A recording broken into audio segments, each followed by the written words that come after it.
Kenapa ada keyakinan Allah itu punya anak? Sehingga mereka kebingungan. Kok bisa ada manusia terlahir punya ibu, nggak punya bapak? Siapa lagi bapaknya kalau bukan Allah?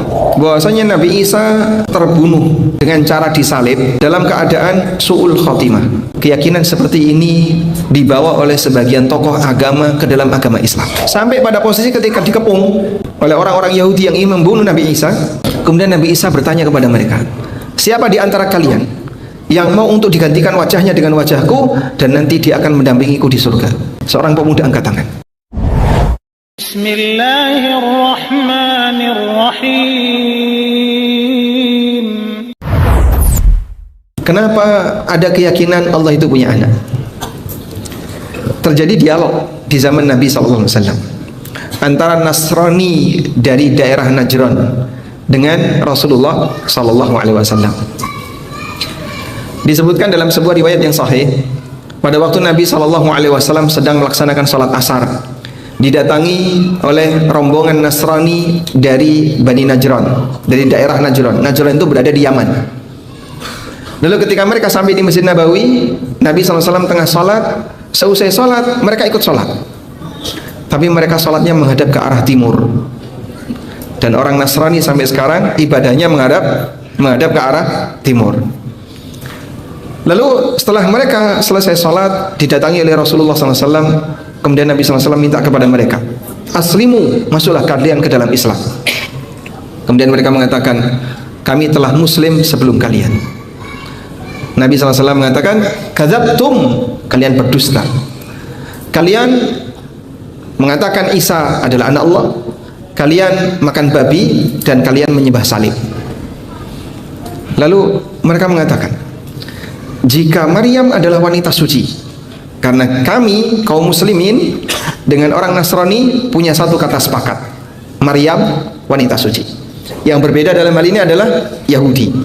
Yahudi mengatakan Maryam wanita pezina, sedangkan Muslim dan Nasrani punya satu kata sepakat, Maryam wanita suci. Jika Maryam wanita suci dan dia tidak pernah kawin dengan manusia, bagaimana mungkin dia bisa punya anak kalau bukan bapaknya Isa adalah Allah? Sehingga mereka kebingungan, kok bisa ada manusia terlahir punya ibu, nggak punya bapak? Siapa lagi bapaknya kalau bukan Allah? Maka Nabi SAW balik tanya kepada mereka, bukankah kalian itu mengakui yang namanya anak itu pasti punya kemiripan dengan bapak? Dan Allah Maha Kuasa atas segala sesuatu. Dia yang menciptakan alam, yang memberi rizki, yang mengatur, menghidupkan dan mematikan. Sebutkan satu kemiripan Isa dengan Allah. Maka mereka terdiam. Akhirnya mereka tidak punya alasan. Di saat itulah Allah Subhanahu wa taala menurunkan firman-Nya, fa in hajjaka fihi faqul ta'alu nad'u abna'ana wa abna'akum wa nisa'ana wa nisa'akum wa anfusana wa anfusakum summa nabtahil fanaj'al la'natallahi 'alal kadhibin. Kalau mereka masih membantahmu wahai Muhammad setelah mendapatkan penjelasan seperti ini, ajak mereka untuk mubahalah. Sehingga mubahalah ini termasuk salah satu di antara tantangan yang diberikan oleh Allah Subhanahu wa taala kepada siapa? Kepada orang Nasrani. Coba Bapak lihat di sini. Summa nabtahil fanaj'al la'natallahi 'alal kadhibin, di surat Ali Imran ayat 61. Kalau kalian tetap ngeyel setelah mendapatkan penjelasan dan mengatakan bahwasanya Isa adalah anak Allah, maka sampaikan, ajak anak kalian, istri kalian, kemudian kita bermubahalah, saling bersumpah, siapa di antara kita yang pendusta, maka dia akan mendapatkan laknat Allah. Mereka enggak berani ketika mendapatkan tantangan itu. Ya Muhammad, kalau mubahalah dengan kamu, kami enggak berani. Utus yang lain. Akhirnya Nabi SAW menyuruh salah seorang sahabat untuk menggantikan beliau. Siapa namanya?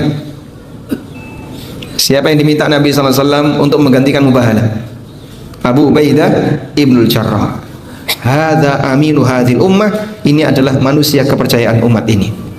Baik. Dari sini Anda bisa memahami bahwasanya mengapa orang Nasrani beranggapan bahwasanya Isa adalah anak Allah, karena mereka kesulitan untuk bisa memahami bagaimana mungkin ada manusia terlahir tidak punya bapak. Bagi kaum muslimin ini mudah.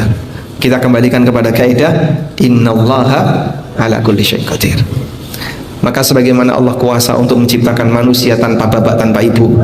Siapa beliau? Adam. Allah kuasa untuk menciptakan manusia punya ibu, enggak punya bapak. Siapa beliau? Hawa. Allah kuasa menciptakan manusia punya ibu, enggak punya bapak. Siapa beliau? Isa. Sebagaimana pula Allah kuasa untuk menciptakan manusia punya ibu dan punya bapak. Maka sempurnalah kekuasaan Allah berkaitan dengan penciptaan manusia. Karena itu ketika Allah Subhanahu wa taala menjelaskan tentang fenomena penciptaan Nabi Isa, Allah Subhanahu wa taala mengatakan inna mathala Isa indallahi kamathali Adam di surat Ali Imran ayat 59. Inna mathala Isa indallahi kamathali Adam. Fenomena tentang Isa di sisi Allah itu sama sebagaimana fenomena tentang Adam. Khalaqahu min turabin thumma qala lahu kun fayakun. Allah ciptakan Isa, Allah ciptakan Adam dari tanah, kemudian Allah berfirman kun fayakun. Sebagaimana Allah juga kuasa untuk menciptakan Isa, lalu Allah berfirman kun fayakun. Karena itu ketika Allah menjelaskan tentang proses penciptaan Isa, Allah Subhanahu wa taala mengatakan dzalika Isa ibn Maryam qaulal haqqil ladzi fihi yamtarun di surat Maryam. Itulah Isa bin Maryam, ucapan yang benar yang mereka ragukan. Maka lillahi ayyattakhidha min waladin. Allah tidak layak untuk memiliki anak. Subhanah, maha suci Dia. Idza qada amran fa innama yaqulu lahu kun fayakun. Allah kalau mau menetapkan sesuatu, Allah tinggal berfirman kun, maka jadilah Isa. Dan Bapak Ibu yang kami hormati, tentang fenomena Nabi Isa, ada kehadiran beliau dan ada kita sebut kepergian beliau. Ada kehadiran beliau, ada kepergian beliau, kehadiran Isa dan kepergian Isa. Dua kejadian ini melahirkan tiga agama. Berkaitan dengan kehadiran Isa, di situ ada tiga pendapat manusia yang berbeda. Pendapat pertama mengatakan Nabi Isa terlahir melalui proses perkawinan normal, sehingga Maryam berzina dan Nabi Isa anak zina. Makanya mereka tidak mengakui keberadaan Isa sebagai nabi. Ini pendapat siapa? Yahudi. Sehingga mereka beranggapan Maryam wanita pezina dan Nabi Isa anak zina. Allah Subhanahu wa taala sebutkan ini dalam Al-Qur'an. Wa qaulihim ala Maryama buhtanan azima. Dan mereka pernah mengatakan tuduhan kepada Maryam buhtanan azima, sebuah tuduhan yang besar. Ini seperti yang disebutkan di surat An-Nisa ayat 156. Ya. Yang kedua, orang yang meyakini Maryam wanita suci dan Nabi Isa terlahir bukan melalui proses perkawinan manusia dengan manusia, tapi Isa adalah anak Allah, sehingga Maryam adalah ibu, sedangkan Isa adalah anak Allah dan Allah Subhanahu wa taala sebagai bapaknya.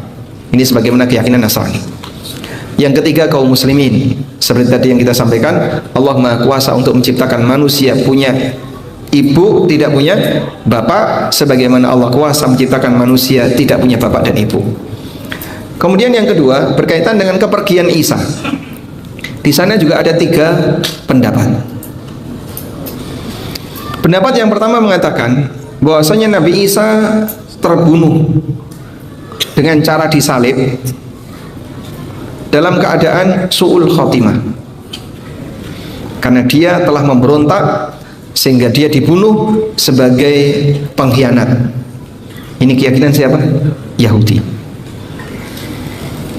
Sehingga menurut mereka benar untuk membunuh Nabi Isa, dan Nabi Isa terbunuh sebagai pemberontak, sebagai pengkhianat, sehingga statusnya mati su'ul khotimah. Yang kedua, Nabi Isa terbunuh dan disalib, namun statusnya husnul khotimah, dan posisi beliau dibunuh dan disalib dalam rangka untuk menebus dosa semua umat manusia. Keyakinan siapa ini? Nasrani.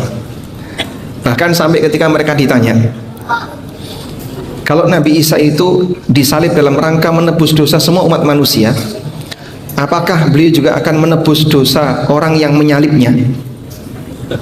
Jawab mereka, iya, termasuk. Apakah Nabi Isa juga menebus dosanya kaum muslimin? Mereka bilang, tidak. Loh, salah kita apa? Kita mengakui Nabi Isa sebagai nabi, sebagai manusia mulia, ulul azmi. Tapi kita tidak termasuk di antara orang yang mendapatkan pengampunan dosa dari Nabi Isa. Padahal jamaah, dalam Taurat Allah telah tegaskan bahwa siapapun tidak bisa menanggung dosa orang lain. Sebagaimana Allah Subhanahu wa taala sebutkan. Kau Ustaz tahu kalau itu ada dalam Taurat? Apa pernah baca Taurat? Saya tidak baca Taurat, tapi Al-Qur'an bercerita tentang isi Taurat. Allah Subhanahu wa taala berfirman, "Am lam yunabba bima fi suhufi Musa wa Ibrahim alladhi waffa alla taziru waziratun wizra ukhra." Tidakkah mereka sudah mendapatkan informasi apa yang ada dalam suhuf Musa wa Ibrahim alladhi waffa, dan suhuf Ibrahim, seorang nabi yang telah memenuhi janji. Apa isinya? Alla taziru waziratun wizra ukhra, seseorang tidak menanggung dosa orang lain. Allah ceritakan dalam suhuf Musa, dalam suhuf Ibrahim itu ada ajaran yang mengatakan orang tidak menanggung dosa orang lain. Sebagaimana dalam Al-Quran ini juga banyak, la taziru waziratun wizra ukhra, seseorang tidak menanggung dosa orang lain.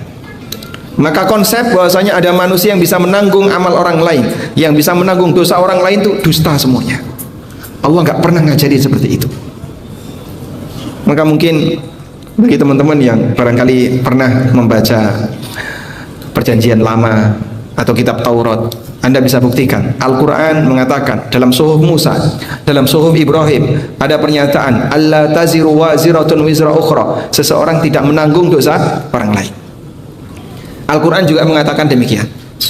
Karena mohon maaf Bapak Ibu, keyakinan seperti ini dibawa oleh sebagian tokoh agama ke dalam agama Islam, sehingga sebagian di antara mereka ada yang sampai mengatakan, kamu nanti kalau mati lalu ketemu malaikat, bilang saja saya adalah anggota ormas A, maka kau akan dijamin diampuni oleh Allah. Kamu kalau nanti sudah sampai di akhirat, sebut saja kamu adalah muridnya Kanjeng Sinten, kamu ditunggu di pintu surga. Kalau kamu nanti di padang mahsyar, ketika matahari didekatkan 1 mil, silakan berteduh di bawah bendera ormas. Betapa luasnya bendera ormas. Padahal kita akan dihisab oleh Allah sendiri-sendiri. In kullu man fis samawati wal ardi illa atir rahmani abda laqad ahsahum wa addahum adda wa kulluhum atihi yaumal qiyamati fardan. Dan mereka semuanya akan datang kepada Allah di hari kiamat fardan, sendirian. Tidak ada istilah dihisab atas nama ormas, dihisab atas nama kelompok tertentu, lalu dia membawa nama tokoh tertentu. Yang seperti ini nggak berlaku. Karena ada sebagian orang yang membawa akidah kayak gini ke dalam agama Islam, padahal akidah seperti ini telah merusak ajaran agama sebelumnya. Sehingga bagi mereka, antara yang rajin ke tempat ibadah dengan yang tidak rajin ke tempat ibadah, hasilnya apa Pak? Sama. Lalu apa bedanya mereka yang berprestasi dalam masalah agama dan yang tidak berprestasi? Islam tidak mengajarkan demikian. Karena itu kita diajarkan masing-masing orang akan bertanggung jawab terhadap amalnya. Allah Subhanahu wa taala berfirman, wa allaisa lil insani illa ma sa'a. Seseorang tidak mendapatkan apapun kecuali dari apa yang telah dia usahakan. Baik, selanjutnya keyakinan yang ketiga berkaitan dengan kepergian Nabi Isa, bahwa Nabi Isa masih hidup. Yahudi tidak pernah membunuh dan tidak pernah menyalib Nabi Isa. Penegasan itu ditegaskan oleh Allah Subhanahu wa taala dalam Al-Qur'an. Wa ma qataluhu wa ma salabuhu walakin syubbiha lahum. Mereka tidak pernah membunuh Isa, dan tidak pernah menyalib Isa, walakin syubbiha lahum, tapi ada orang yang diselamat atau ada orang yang diserupakan dengan Nabi Isa, dan inilah yang jadi korban. Pertanyaannya, yang diserupakan dengan Nabi Isa sehingga dia jadi korban pembunuhan dan penyaliban orang Nasrani, ini orang baik atau orang jahat? Orang baik atau orang jahat? Orang jahat. Kenapa jahat? Yang diserupakan dengan Nabi Isa sehingga dia jadi korban pembunuhan dan penyaliban orang Yahudi, itu orang soleh atau orang dolim? Ya, dia orang soleh. Ketika Nabi Isa alaihissalam bersama Hawariyin, jumlah mereka antara 12 dan dalam riwayat yang lain disebutkan 13 orang. Sampai pada posisi ketika dikepung oleh orang-orang Yahudi yang ingin membunuh Nabi Isa, kemudian Nabi Isa bertanya kepada mereka, siapa di antara kalian yang mau untuk digantikan wajahnya dengan wajahku dan nanti dia akan mendampingiku di surga? Seorang pemuda angkat tangan. Kemudian Nabi Isa bertanya lagi, siapa di antara kalian yang mampu, yang mau untuk menggantikan wajahku dan nanti dia akan mendampingiku di surga? Ternyata pemuda yang sama angkat tangan sampai 3 kali. Akhirnya silahkan kamu. Akhirnya Allah Subhanahu wa taala mengubah wajah dia seperti wajah Isa. Lalu Nabi Isa diangkat oleh Allah Subhanahu wa taala. Lihat di ayat ini, wa qaulihim inna qatalnal masiha ibna Maryam. Mereka mengatakan, kami membunuh Al-Masih Isa bin Maryam, Rasulullah yang merupakan utusan Allah. Wa ma qataluhu wa ma salabuhu. Mereka tidak pernah membunuh Isa, tidak pernah menyalib Isa. Walakin syubbiha lahum, tapi ada orang yang diserupakan dengan Isa dan itulah yang jadi korban. Di ayat lanjutannya 158 Allah mengatakan barrafa'ahu Allahu ilaihi, namun Allah mengangkat Isa kepadanya. Diangkat di mana, Pak? Di langit yang kedua. Isa diangkat Allah ke langit kedua. Dari mana kita tahu ada di langit yang kedua? Sebagaimana diceritakan oleh Nabi Muhammad SAW dalam peristiwa beliau ketika Isra Mi'raj. Di langit yang pertama beliau ketemu Nabi Adam, di langit yang kedua beliau ketemu Isa dan Nabi Yahya. Nah, yang diangkat oleh Allah itu adalah ruh dan jasad, sehingga Nabi Isa dalam posisi masih hidup. Di usia 33 tahun beliau diangkat oleh Allah, dan nanti akan turun ke muka bumi di akhir zaman, lalu beliau menjalani hidup selama 7 tahun. Setelah itu beliau wafat dan disolati oleh kaum muslimin, sebagaimana disebutkan dalam hadis dari An-Nawas bin Sam'an ketika Nabi SAW menceritakan tentang tanda hari kiamat. Nabi Isa selama 7 tahun membunuh Dajjal, kemudian mematahkan salib, lalu mengejar orang-orang Yahudi dan orang-orang kafir, dan mereka semuanya mati ketika mencium aroma nafas Nabi Isa. Padahal nafas beliau bisa dicium sejauh pandangan matanya. Maka ketika itu semua orang kafir mati dan tinggallah Nabi Isa bersama kaum muslimin. Lalu Allah Subhanahu wa taala keluarkan Ya'juj dan Ma'juj. Lalu Nabi Isa diungsikan bersama kaum muslimin di sebuah tempat karena mereka tidak sanggup untuk berhadapan dengan Ya'juj Ma'juj. Berarti beliau wafat di usia berapa? 40 tahun. Beliau wafat di usia genap 40 tahun. Baik. Lalu beliau dimakamkan di bumi.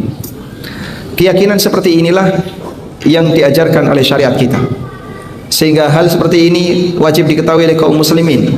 Allah banyak menyebutkan dalam Al-Quran, karena ternyata ada sebagian umat Islam yang nggak ngerti. Sebagian di antara mereka mengatakan, mana mungkin ada orang yang masih hidup sampai sekarang, berarti usianya ribuan tahun. Beliau diangkat oleh Allah di usia 33 tahun. Lalu beliau nanti diturunkan oleh Allah di usia berapa? 2000 sekian puluh tahun. Jarak antara Nabi Isa dengan Nabi Muhammad 600-an tahun. Sedangkan Nabi Muhammad SAW sampai zaman kita 1400-an tahun. Oh, berarti kan 2000 tahun, Pak. Ditambah sampai akhir zaman yang kita nggak tahu. Berarti usia beliau lebih dari 2000-an tahun. Nggak kayak gitu ngitungnya. Sepanjang beliau berada di langit, beliau tidak diukur umur bumi, maka usia beliau adalah usia ketika tinggal di bumi. Beliau turun di usia 33 tahun, lalu menjalani hidup selama 7 tahun, baru di usia 40 tahun beliau diwafatkan oleh Allah Subhanahu wa taala. Baik, seperti ini yang seharusnya kita yakini. Ada di salah satu masjid, panitia kajian minta ke saya, tolong jelaskan, betul nggak Nabi Isa itu sudah mati? Karena salah satu di antara DKM masjid ini meyakini bahwasanya Nabi Isa sudah mati. Al-Quran menegaskan Nabi Isa belum mati. Sehingga kalau kita berkeyakinan Nabi Isa sudah mati, berarti sama dengan keyakinan Yahudi dan Nasrani. Dan yang benar Nabi Isa belum mati, diangkat oleh Allah Subhanahu wa taala ruh dan jasadnya. Baik, walhamdulillahirabbil alamin. Semoga akidah seperti ini bisa kita pahami dengan baik agar kita tidak sejalan dengan akidah menyimpang yang dimiliki oleh non muslim.